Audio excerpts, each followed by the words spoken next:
Once again, we're watching the U.S. president meet the caskets of soldiers killed in a suicide bombing. Once again, the president promised the U.S. would respond to that bombing and followed through with devastating drone strikes, which reportedly killed civilians, including children. Afghan lives are once again being thrown into chaos. But with the U.S. withdrawal upon us, we're being thrown off the timeline we've been on for 2 decades into a completely uncertain future. Here to tell us about it is Seb Walker, who was with his team in Kabul and managed to leave on one of the last planes out on Friday. Seb, what was it like to be in Kabul?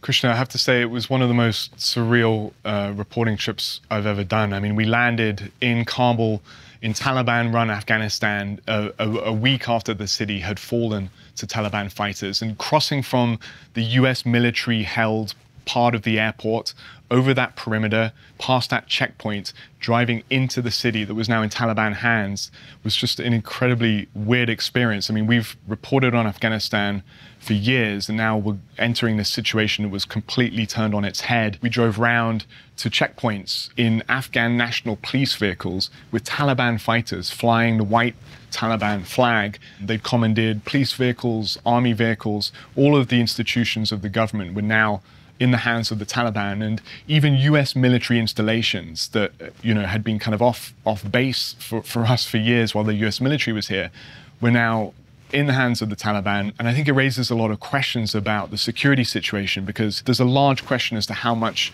capacity the Taliban has to control security there. We saw that play out at the end of last week with those bombings at the airport. Now, speaking of security and the situation on the ground, how does Taliban control factor in to how the U.S. has been conducting drone strikes, how the security situation is for everyday Afghans? Well, the Taliban is now essentially the partner in terms of the security control of the country. So, I mean, that I think is also an extremely worrying situation, because there's no kind of historical partnership between these two entities. And I think that kind of speaks to this new relationship that the US military is going to have with the Taliban to try to control ISIS, to try to protect the country. There's just no other kind of option now.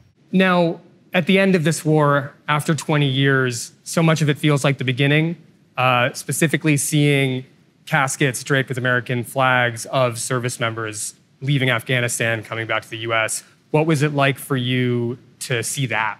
I mean, it was the day that we left, we were on the tarmac seeing hundreds and hundreds of US service members paying their respects to the caskets as they were brought onto the plane to be flown back to the United States. And the fact that there was such a large loss of life for the US military, the largest in a decade, for that to be the kind of final note to this conflict really spoke volumes about where the situation is right now. But it's not just the US military. I think on the civilian side, for the thousands of Afghan families who were trying to desperately get out of the country before the Taliban really kind of tightens its grip, they really thought that if the country was going to fall to the Taliban, there would be a route for them to build a new life in another country. But the sad reality of that is that there will be thousands stuck there and in imminent danger. They really feel at risk now that the Taliban is in control.